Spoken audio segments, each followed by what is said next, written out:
खबर कुशीनगर से है, जहां पुलिस ने अवैध शस्त्र निर्माण करने वाले गैंग का पर्दाफाश किया है। साथ ही 2 अंतर जनपदीय शातिर अभियुक्तों को भी गिरफ्तार कर लिया है। बता दें कि पुलिस ने अवैध रूप से निर्मित पिस्टल, तमंचा और शस्त्र बनाने के उपकरण भी भारी मात्रा में बरामद किए। वहीं बताया जा रहा है कि अवैध हथियारों की फैक्ट्री हाटा थाना क्षेत्र के पिपरा शमशान घाट के पास से चलाई जा रही थी। जनपद कुशीनगर के अंतर्गत थाना हाटा ने एक सराहनीय कार्य करते हुए अंतर जनपदीय शस्त्र बनाने वाले गिरोह का भंडाफोड़ किया है और इनके पास से पूरी शस्त्र फैक्ट्री और भारी मात्रा में जो असलाहा और पिस्टल है इसकी बरामदगी की है। इन 2 अभियुक्तों का नाम विकास सिंह और वीर बहादुर यादव है। इनका आपराधिक इतिहास भी रहा है। इनके पास से 3 पिस्टल, 3 तमंचे, एक अर्धनिर्मित रिवॉल्वर, इसके अलावा 1 मोटरसाइकिल, 2 सैमसंग के मोबाइल और इसके अलावा भारी मात्रा में कारतूस और शस्त्र बनाने के जो तमाम उपकरण होते हैं वो बरामद किए गए हैं। प्रकरण में पुलिस द्वारा अग्रिम विधिक कार्रवाई की जा रही है। खबर अमेठी से है, जहां आम आदमी पार्टी के कार्यकर्ताओं ने ओबीसी आरक्षण को लेकर जिलाधिकारी को ज्ञापन सौंपा। बता दें कि 2 दर्जन से अधिक आम आदमी पार्टी के कार्यकर्ता और पदाधिकारी जिलाधिकारी कार्यालय पहुंचे। वहीं इस दौरान आम आदमी पार्टी के जिलाध्यक्ष ने सरकार से निकाय चुनाव जल्द कराने की मांग की। आज ओबीसी आरक्षण बचाओ और लोकतंत्र बचाओ के तहत आम आदमी पार्टी जनपद अमेठी आज ये प्रदर्शन और ज्ञापन देने का कार्य किया है। इसी तरह पूरे उत्तर प्रदेश के 75 जिले में, संपूर्ण उत्तर प्रदेश में सभी जगह ज्ञापन दिया जा रहा है और आरक्षण बचाओ और लोकतंत्र बचाओ के तहत आम आदमी पार्टी आज सड़कों पर उतरी है। क्या प्रमुख मांगे रही? प्रमुख मांगे यही है, जैसा कि नगर निकाय का चुनाव होना है, इसमें जो ओबीसी का आरक्षण होना चाहिए वो अभी तक मिला नहीं और कुछ सीटें डिक्लेयर कर दी गई हैं कि आरक्षण को लेकर के जो समुचित व्यवस्था नहीं है। सरकार की मंशा साफ है, सरकार गोलमोल जवाब देती है इस पे और हाई कोर्ट ने फटकार भी लगाई, तब जाकर के सरकार की नींद खुली है। खबर गाजियाबाद से है, जहां राहुल गांधी के नेतृत्व में कांग्रेस की भारत जोड़ो यात्रा गाजियाबाद के लोनी से होकर गुजरेगी। बता दें कि लोनी से होकर गुजरने वाली भारत जोड़ो यात्रा को लेकर एक तरफ जहां कांग्रेस के कार्यकर्ता और नेता जोर शोर से जुड़े हुए हैं, वहीं इस यात्रा को लेकर गाजियाबाद की पुलिस प्रशासन पूरी तरह से जुटा हुआ है। इस यात्रा में लोनी में राष्ट्रीय कांग्रेस के पूर्व राष्ट्रीय अध्यक्ष राहुल गांधी भी पहुंचेंगे। रूट प्लान जो भी पैदल और बाई रोड रहेगा तो उसके अनुसार हम लोग के द्वारा ड्यूटी लगाई गई है। पूरे रूट पर ड्यूटी रहेंगी और रूफटॉप ड्यूटीज़ भी लगाई गई हैं। पीएससी भी पर्याप्त संख्या में हमें मिली है तो उसको भी हम लोग डिप्लॉय करेंगे। तो पर्याप्त संख्या में हमारे पास पुलिस बल है और हम पूरे जो कार्यक्रम के अनुसार इसको सकुशल कराने के लिए हमारी पूरी टीम मौजूद है और हम लोग इसको अच्छे से संपन्न कराएंगे। कितने लोगों की जुटने की आशंका है? कितने लोग जुटेंगे इस भारत जोड़ो यात्रा में? कोई ऐसा कोई डाटा वगैरह कुछ अभी एग्जैक्ट क्लियर नहीं बताया गया आयोजकों के द्वारा, लेकिन जो भी संख्या होगी हम उस संख्या को मैनेज करने के लिए पूर्ण रूप से हम लोग सजग हैं और सतर्क हैं। खबर कानपुर देहात से है, जहां जिला मुख्यालय माती पर कड़कती सर्दी में एक महिला ने अनिश्चितकालीन अनशन शुरू किया। बता दें कि पीड़ित महिला का आरोप है कि दबंगों ने उसकी जमीन पर जबरन कब्जा कर लिया। वहीं दबंगों ने कब्जे से अपनी जमीन वापस पाने के लिए महिला एडीएम से लेकर डीएम तक दर्जनों चक्कर लगा चुकी है, लेकिन अब तक उसकी कोई कार्रवाई नहीं हुई है, जिससे परेशान होकर महिला ने जिला मुख्यालय पर जाकर अनशन शुरू किया। साथ ही न्याय न मिलने तक अनशन जारी रखने की बात भी कही, जिसके बाद जिला प्रशासन ने मामले की जांच कर कार्रवाई का आश्वासन दिया है। हम इसलिए अनशन बैठे, मैंने बहुत प्रार्थना पत्र दिए हैं, बहुत महीनों घूमे हैं, सबसे अपनी बात कही है, लेकिन मेरी कोई सुनवाई नहीं है। क्या वजह है सुनवाई नहीं आपकी? वजह वो दबंग लोग हैं, वो परिवार से वकील हैं और वहाँ तहसील में दबंगों की चल रही है, कोई मेरी सुनता नहीं है। कितने दिन से आप परेशान थी? हमें लगभग हो गए 2 सालों से परेशान है। आमरण अनशन पर बैठी हैं, क्या मजबूरी आ गई? ये हमारी मजबूरी है कि हमें कोई सुन नहीं रहा है। हमारे कोई है नहीं, मेरे 2 बच्चों के लिए अपने जमीन ली थी तो वो भी हमारी दबंग लोग हड़प करना चाहते हैं। डीएम के पास गई थी आप? हाँ गए थे, महोदय जी के पास गए थे। हाँ, कोई सुनवाई हुई? तो उन्होंने फोन लगा के उधर पूछा तहसील में, तो वो लोग अपना जो पता नहीं क्या मतलब सही बात नहीं उनको बताते हैं। कितने दिन तक आप बैठेंगे अनशन पर? जब तक हमें अपना हक अधिकार नहीं मिल जाएगा तब तक मेरी चाहे यहाँ जान चली जाए, मैं यहाँ से हटूंगी नहीं। शिमला देवी ये थाना एवं तहसील क्षेत्र रसूलाबाद की एक महिला हैं वो भूमि विवाद के संबंध में बैठी हुई हैं। उनका कहना है कि उनके निजी प्लाट पे दूसरे व्यक्ति जो है कब्जा कर रहे हैं और उनके द्वारा कब्जा दिलाने की मांग की गई है।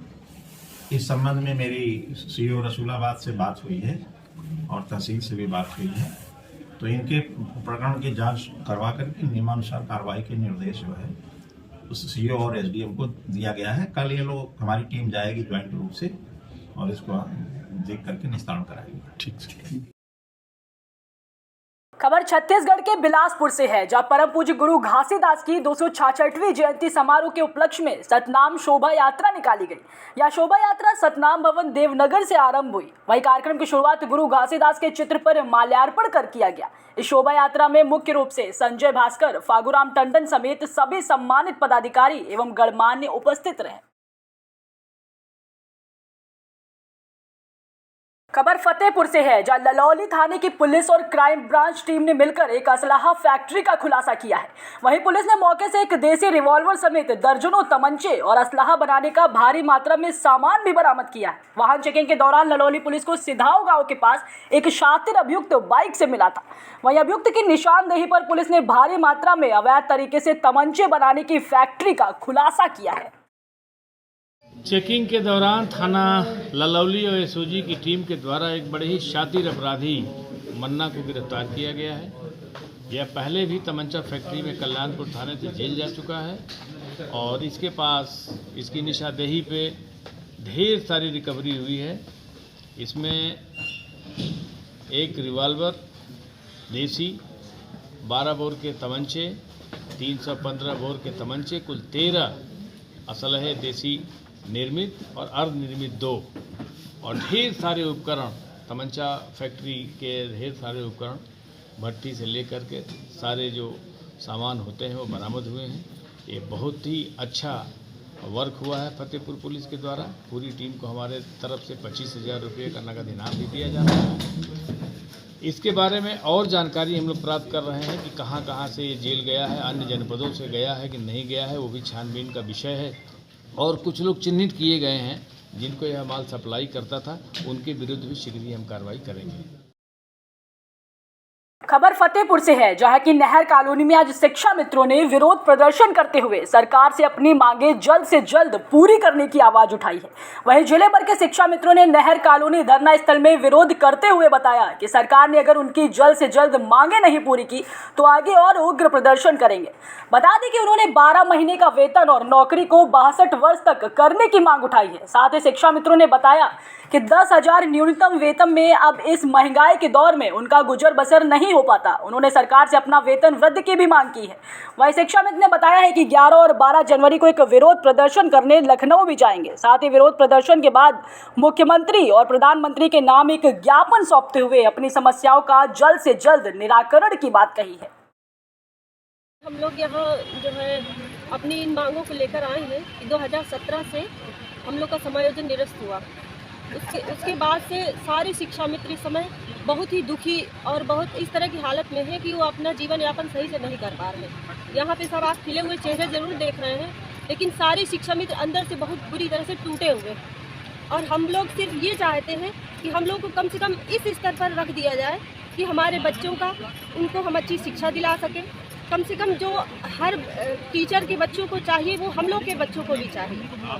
तो हमें इतना इस स्तर का बना दिया जाए कि हमारे बच्चे और हम सम्मानपूर्वक जी सकें और अपने बच्चों का सही से जीवन यापन कर सकें। अध्यक्ष जी के निर्देश पर पूरे उत्तर प्रदेश में आज 1 दिवसीय धरना रखा गया है, जिसमें आदरणीय मुख्यमंत्री जी और आदरणीय प्रधानमंत्री जी को ज्ञापन देने का कार्यक्रम रखा गया है। जो भी नामित सदस्य होगा उनके द्वारा हमारी कुछ प्रमुख मांगे हैं, जिसमें शिक्षा मित्रों को 12 माह और 62 साल नौकरी, और इस महंगाई के दौर पे हम लोगों का जीवन यापन नहीं चल पा रहा है 10,000 रुपये में, इस पे विचार किया जाए। और हम इस पड़ाव पे पहुंच चुके हैं जिस शिक्षा मित्र को अब 1 जुलाई से लेकर 15 जनवरी तक कोई भी पैसा का भुगतान नहीं होता है और 15 जून तक पैसा 1 जून से 15 जून तक पैसे का भुगतान नहीं होता है, जिस पे शिक्षा मित्र दर दर की ठोकरें खा रहा है। ना हम अब पान का ठेला लगा सकते हैं और ना हम सब्जी बेच सकते हैं। इसलिए आदरणीय मुख्यमंत्री जी और प्रधानमंत्री जी पूर्व के किए गए वादे को निभाते हुए, हमारे भविष्य को ध्यान में रखते हुए, हमारे बच्चों का भविष्य में ध्यान में रखते हुए हमारी सुरक्षा की गारंटी दें, जिस प्रकार से ये सरकार कहती है कि हम सबकी सुरक्षा की गारंटी देते हैं।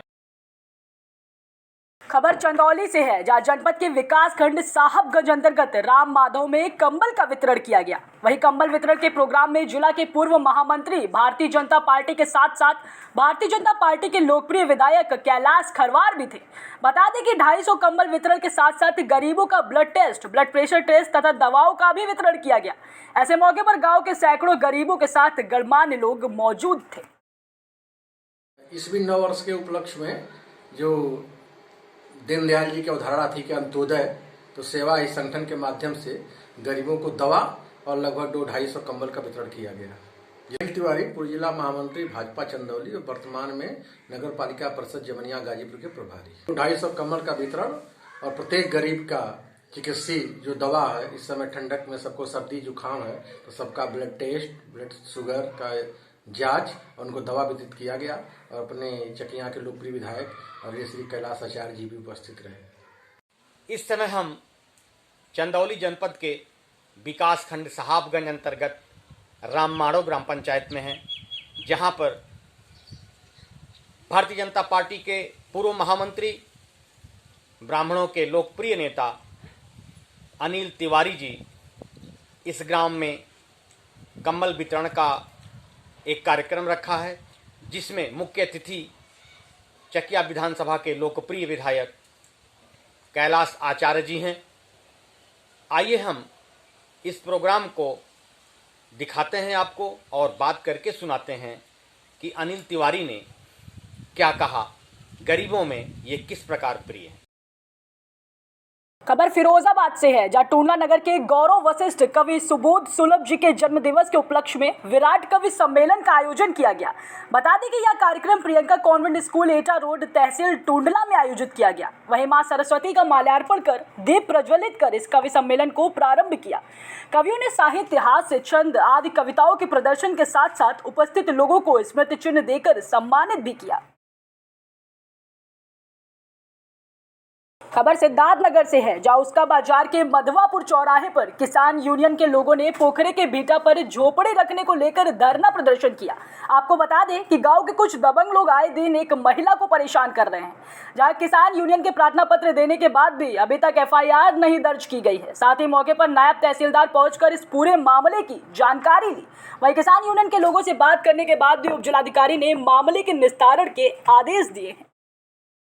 तो धरना प्रदर्शन न कहा जाए, ये हमारे किसान बंधुओं ने पंचायत अपनी की थी कुछ अपने मुद्दों को लेकर के, और एक मामला था यहाँ का स्थानीय, तो ये इन्होंने अपेक्षा की थी कि कम से कम मैं आऊँ और इनकी समस्याएं सुनूं।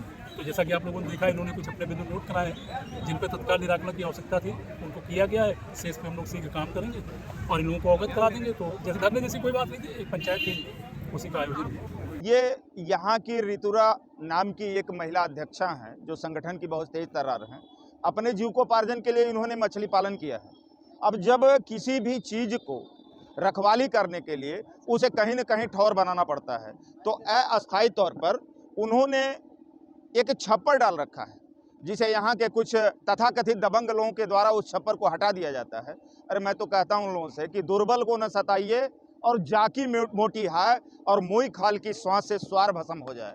आने वाले समय में अगर जो दबंग बनते हैं तो निश्चित तौर पर मटिया मेट हो जाएगा, परास्त हो जाएंगे। मैं प्रशासन उसकी रखवाली, उसकी सुरक्षा व्यवस्था हर हाल में किया जाए। अगर जो उसके साथ कहीं भी कोई ज्यादती हुआ तो सारी जिम्मेदारी यहाँ सिद्धार्थनगर जनपद के, और महिला की सुरक्षा व्यवस्था, उसकी झोपड़ी की सुरक्षा व्यवस्था और उसके मत्स्य जो वो पोखरा है उसका, उसमें देखा गया है बरसात के समय में दबंगों के द्वारा वो पोखरे को काट दिया जाता है।